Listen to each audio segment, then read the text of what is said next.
வணக்கம் நண்பர்களே. இன்றைக்கி ஒரு சின்ன கதை சொல்லலான்னு இருக்கேன். ஒரு கல்லை செதுக்கக்கூடிய ஒரு சிற்பி. அந்த சிற்பி பார்த்திங்கன்னா ஒரு அழகான ஒரு பெண் தெய்வ சிலையை செதுக்கிறான். அந்த தெய்வ சிலையை ஃபுல்லாக செதுக்கி முடித்த பிறகு பார்க்குறதுக்கு ரொம்ப அழகாகவும் தெய்வீகமாகவும் இருக்குது. சடனாக அந்த சிலைக்கு ஒரு உயிர் வந்துடுது. அதுக்கப்புறம் அந்த சிலை அந்த மனுஷங்கிட்ட பேசுது. சிற்பியே, நீ வடித்த சிலை ரொம்ப அழகாக இருக்குது, என்னை அழகாக வடிச்சிருக்க. ஸோ உனக்கு என்ன வரம் வேணும் கேளு, நான் தரேன் அப்படின்னு சொல்லி அந்த சிலை அந்த சிற்பியை கேட்குது. அந்த சிற்பிக்கு ரொம்ப ஆச்சரியமாயிடுச்சு. அடடா, என்ன வரம் கேட்குறதுன்றதும் அவருக்கு தெரியல. அவர் ஒரு சாதாரண சிற்பி. அப்போ யோசிக்கும்போது அவருக்கு அவரோட ஒரு வல்லமை மிக்க மனிதன் பார்த்திங்கன்னா அந்த சிலைகளை வியாபாரம் செய்கிற ஒரு வியாபாரி. அந்த வியாபாரியை பார்த்து இவருக்கு ஒரு இது இருக்கும். பாடுறா, எப்படி ஜாலியாக இருக்கார் மனுஷன், நல்லா நகையெல்லாம் மாட்டிட்டு நல்ல ஒரு ரிச் லுக்கில் இருப்பார் அந்த வியாபாரி. அதை பார்க்கும்போது அந்த வியாபாரியாக நம்ம மாறிட்டா எப்படி இருக்கும், நம்மளும் சந்தோஷமாக இருக்கலாமே அப்படின்னு சொல்லிட்டு அவர் என்ன சொல்லுவார்னா, எனக்கு இந்த வியாபாரியாக மாறிடணும், இந்த சிற்பியை இல்லாமல் வியாபாரியாக மாறிட்டேன்னா எனக்கு சந்தோஷம் அப்படின்னு சொல்லி அந்த சிலைக்கிட்ட சொல்லுவார். பதிலுக்கு அந்த சிலை அப்படியே ஆகட்டும் அப்படின்னு சொன்ன உடனே இவரும் வியாபாரியாக மாறிடுவார்.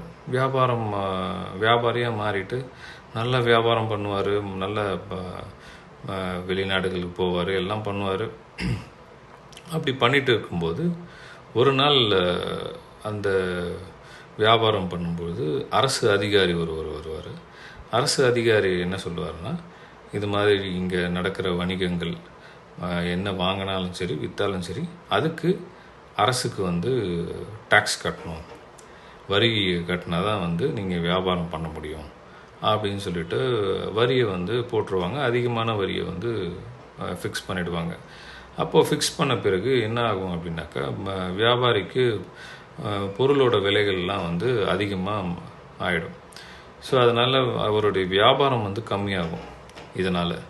ஸோ இதனால் ரொம்ப கஷ்டப்படுவார் ஒரு காலகட்டத்தில். ஸோ அப்போ அதை யோசிக்கும்போது, இல்லை, நம்மளோட பவர்ஃபுல் இந்த அரசு அதிகாரி தான். ஸோ அதனால் நம்ம அரசு அதிகாரியாக மாறிடலாம், திரும்ப நம்ம போயிட்டு அந்த சிலைக்கிட்ட கேட்போம் அப்படின்னு சொல்லிட்டு திரும்ப போய் அந்த சிலைக்கிட்ட போயிட்டு நான் அந்த அரசு அதிகாரியாக மாறிடுறேன் அப்படின்னு சொல்லிட்டு கேட்பார். அப்படியே ஆகட்டும் அப்படின்னு சொன்னோடனே அவரும் அரசு அதிகாரியாக மாறிடுவார். அப்போ இவரும் எல்லாம் நாட்டு மக்களுக்கு இந்த டேக்ஸ் எல்லாம் கலெக்ட் பண்ணுறது அந்த மாதிரி விஷயங்களை பண்ணிகிட்ருப்பார். ஒரு நாள் மன்னர் அந்த அரசு அதிகாரி ஏதோ ஒரு தவறு செஞ்சிருவார். ஸோ அதனால் என்ன பண்ணுவார், அந்த மன்னர் அரசு அதிகாரியை வேலையில் எடுத்துருவார். இது எடுத்த உடனே அந்த என்ன ஆகும்னா, அந்த அரசு அதிகாரியாக இருந்தவருக்கு நம்ம அப்போ மன்னர் தான் நம்மளோட பவர்ஃபுல், ஸோ மன்னராக நம்ம ஆகிடலாம் அப்படின்னு சொல்லிட்டு அந்த சிலைக்கிட்ட போயிட்டு நான் மன்னராக மாறிடுறேன் அப்படின்னு கேட்கும்போது, அப்படியே ஆகட்டும் அப்படின்னு சொன்னோடனே மன்னராகவும் ஆகிடுவார். மன்னர் ஆகிட்டு நாட்டு மக்களுக்கு நல்லா செழிப்பாக இருக்கும், நல்லா போயிட்டே இருக்கும். ஒரு பீரியடில் சூரியனுடைய தாக்கம் அதிகமாக இருக்கும். ஸோ சுட்டெரிக்கும் வெயில் இருக்கிறதுனால என்ன ஆகும், நிலத்தடி நீரெல்லாம் ஃபுல்லாக வற்றிடும். ஸோ தண்ணி இல்லாமல் மக்கள் பஞ்சத்தில் ஆயிடுவாங்க.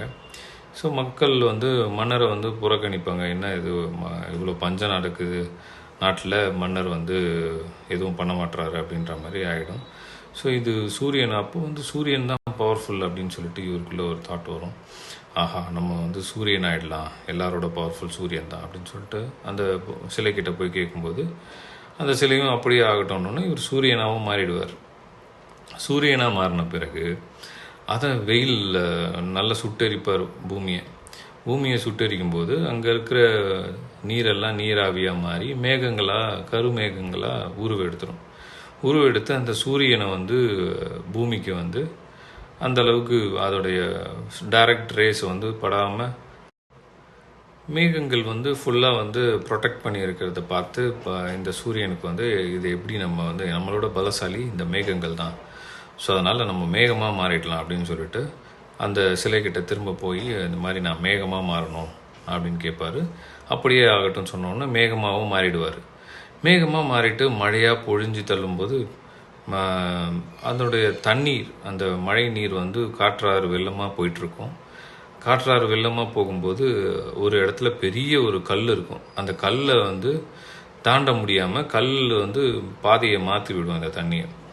அப்போ என்னடா இது, நம்ம இவ்வளோ தண்ணியை நம்ம வந்து காற்றாராக அனுப்பியிருக்கோம், அப்பயும் அந்த கல் வந்து அசராமல் நிற்கிது, கல்லை ஒன்றுமே பண்ண முடியலையே அப்படின்னு சொல்லிட்டு ஒரு ஆச்சரியம்.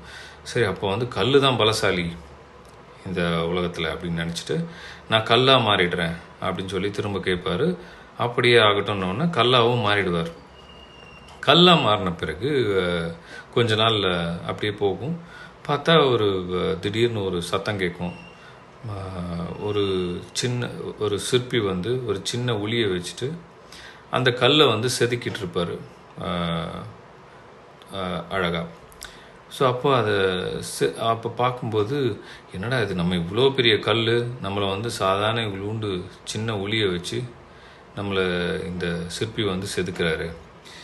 அப்போது இந்த சிற்பி தான் வந்து உலகத்தில் பலசாலி, இப்போ நம்மளாகவே இருக்கிறது தான் வந்து நமக்கு பலம் அப்படின்னு சொல்லிட்டு நாம் போயிட்டு அந்த சிலைக்கிட்டே நம்ம திரும்ப கேட்டு நம்ம சிற்பியாகவே மாறிடலாம் அப்படின்னு சொல்லிட்டு போவார். பார்த்தா அவர் இவ்வளோ நேரம் வந்து தூங்கிட்டு இருந்திருப்பார். தூக்கத்துலேருந்து எழுந்து பார்த்தா அதே சிற்பியாகவே இருப்பார் அதே இடத்துல.